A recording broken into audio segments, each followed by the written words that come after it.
जय नेपाल। लुम्बिनी प्रदेश प्रहरी तालिम केन्द्र बुटोलमा मिति 2081 12 महिना 3 गतेदेखि 2082 1 महिना 2 गतेसम्म सञ्चालित अपरेसनल कमान्ड व्यवस्थापन ओसियम लेभल 1 तालिम 34औं समूहको तालिम सम्बन्धी गतिविधि प्रशिक्षार्थीहरू यस लुम्बिनी प्रदेश प्रहरी तालिम केन्द्र बुटोलको मूल प्रवेशद्वारबाट प्रवेश गर्नुहुँदै यस तालिमका तालिम संयोजक तथा सहसमादेशक प्रणाव पुष्पराज मल्लज्यूबाट तालिम उद्घाटन सम्पन्न।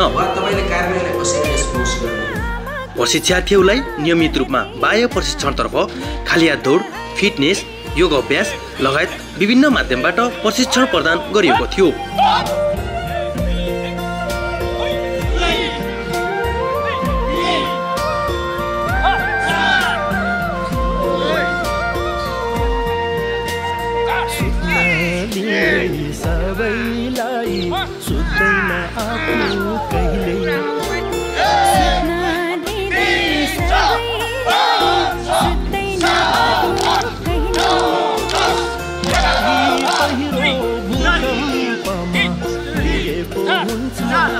आन्तरिकतर्फ यस केन्द्रका सहसमादेशकज्यू, सिनियर प्रहरी अधिकृत, जुनियर प्रहरी अधिकृत साथै अतिथि प्रशिक्षकद्वारा समेत प्रशिक्षण प्रदान गरिएको थियो।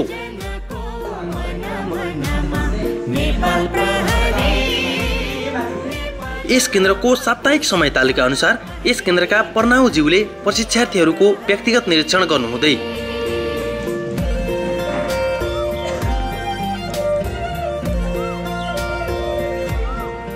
त्यसैगरी रेड, कडन एन्ड सर्च, खानतलासी तथा बरामदी, पक्राउ लगायत विभिन्न प्रहरी काम कारबाहीको डेमो सहित प्रशिक्षार्थीहरूलाई अभ्यास गराएको थियो। त्यसमा आड लिएर मजाले बस्छ है, मजाले बस्छ है।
अल्फान बराबो ओभर रोजर सर, यो हाम्रो यो बुटोल तालिम केन्द्र भित्रको बहुउद्देश्य भवन पछाडि दुश्मनहरू लुकिछिपी बसेको छन् भन्ने सूचना पाएर हामीले रेड गरेको थियो सर।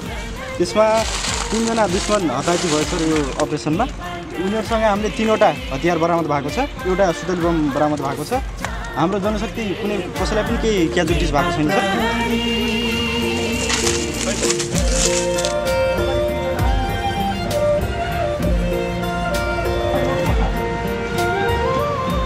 दिदीबहिनी, बुटोल उपमहानगरपालिका वार्ड नम्बर 10 स्थित लुम्बिनी प्रदेश प्रहरी तालिम केन्द्र विशेष प्रहरी कार्यदलबाट खटिआएका प्रहरी टोलीले घेराउ गरिएको छ। सम्पूर्ण आदरणीय जनसमुदायलाई यसै सूचनालाई आधार बनाई ग्राउन्डमा भेला जम्मा हुन अनुरोध गरिन्छ। सूचना नागोके जम्मै गोके सूचना यहाँ विद्रोही समूह लुकाई छिपी गई के बैठल बा भन्ने जानकारी प्राप्त भइल। यह नाते आप संपूर्ण लोगों से अनुरोध गरिथान कि नेपाली जनको मन मनमा नेपाल प्रहरी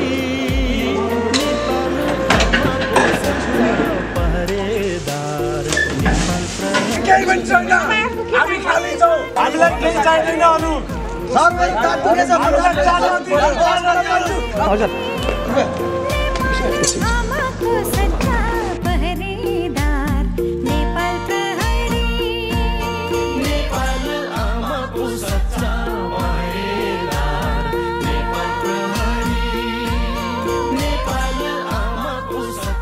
चाहिँ सङ्कित व्यक्तिलाई पक्राउ पनि गरेर राखेका छौँ र हामीले आवश्यक हातहरूलाई जफत गरेर हामीले अहिलेको यो क्वारेन्टाइन सर्च कार्यक्रम चाहिँ समाप्त गरेका छौँ। Body protection drill, vehicle anti ambush drill लगायत विभिन्न अभ्यासहरूको प्रशिक्षकद्वारा डेमोसहित प्रशिक्षार्थीहरूलाई अभ्यास गराइएको थियो।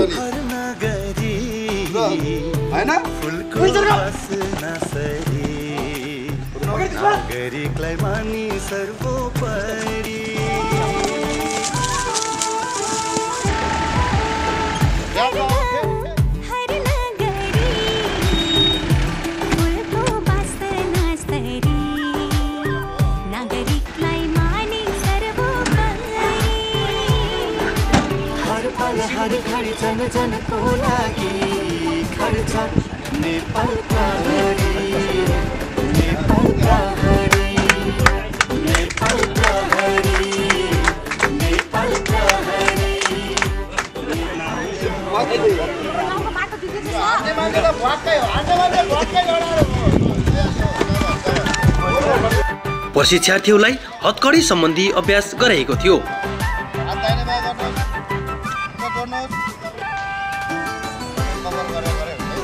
के गर्ने त यो कोही घुँडाले चाहिँ यसमा चाहिँ प्रेस गर्ने र हातलाई चाहिँ बिस्तारै यसरी चाहिँ आफूतिर चाहिँ मिले यसो। यो अलिक अपराधी अलिक कडै छ भने यो कुइराले यो घाँटीमा पनि गर्न सक्छ। अब यता फर्केर चाहिँ हामीले के गर्नु सक्छ त यसलाई यसरी चाहिँ चेप्न र यसरी चाहिँ चेपेर चाहिँ पुरा हतकडी निकाल्ने त्यो पिन्च गर्ने हतकडी लगाउने तरिका त्यही हो। हतकडी लगायो फेरि यसलाई चाहिँ यसरी अर्को हात दिनुहोस् भने ट्याक्क हात माग्ने यसलाई पनि के गर्ने त पिन्च गर्ने। पिन्च गरिसकेपछि यसलाई के गर्ने त अब सर्च गर्ने पुरै सर्चहरू चाहिँ गर्ने त्यो पुरै यसरी के गर्ने त सर्च गर्ने सपोर्ट गर्दै उठाउने हो हामीले निहुर्याएर फेरि के गर्ने त। प्रशिक्षार्थीहरूलाई घटनास्थल सम्बन्धी विभिन्न अभ्यासहरू गराएको थियो।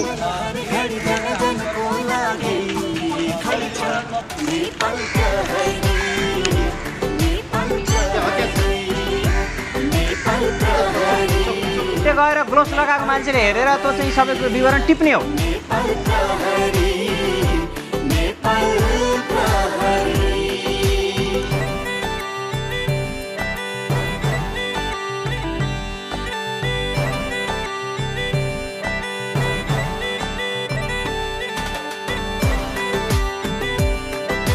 प्रशिक्षार्थीहरूलाई भिड नियन्त्रण सम्बन्धी अभ्यास गराएको थियो।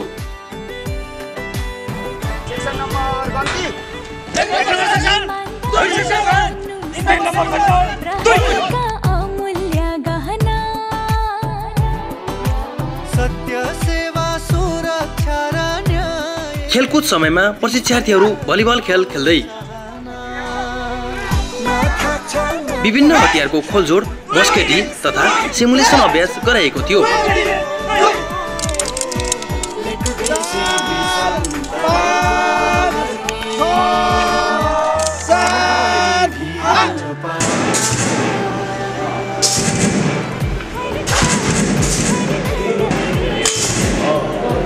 प्रशिक्षार्थीहरूलाई विभिन्न हात हतियारबाट चाँदमारी अभ्यास गराएको थियो।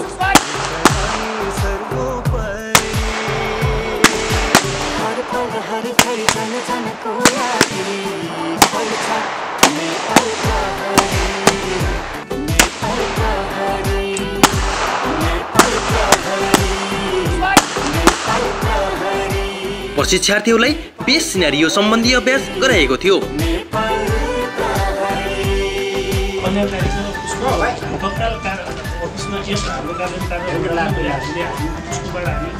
त्यो त हाम्रो मान्छे कहाँ गयो त नि त्यो हामी खोज्नलाई चाहिन्छ। हामी भेटेको मान्छे देखाइदिनु नि त कुन मान्छे भेटेको भनेर। हामीले पाएको हुइले अनुसार यो लासको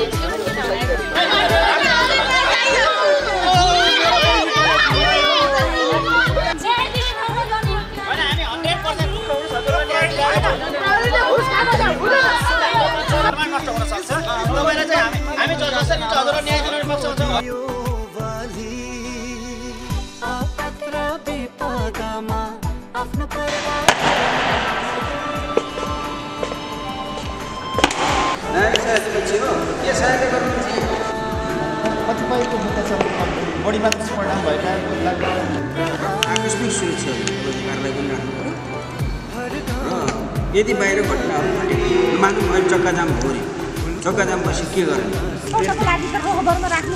तपाईँको कार्य प्रमुखसँग हामीलाई कुरा गराउनुहोस् यसरी हुँदैन के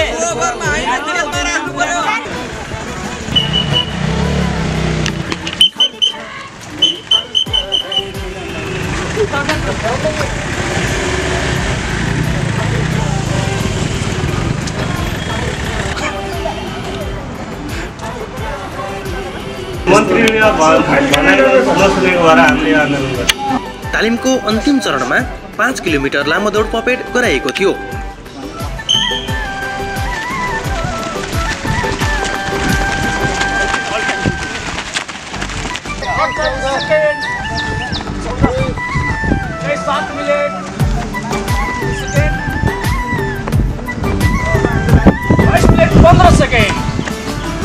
प्रशिक्षणको मूल्याङ्कनतर्फ बाह्य तथा आन्तरिक परीक्षाहरू लिएको थियो।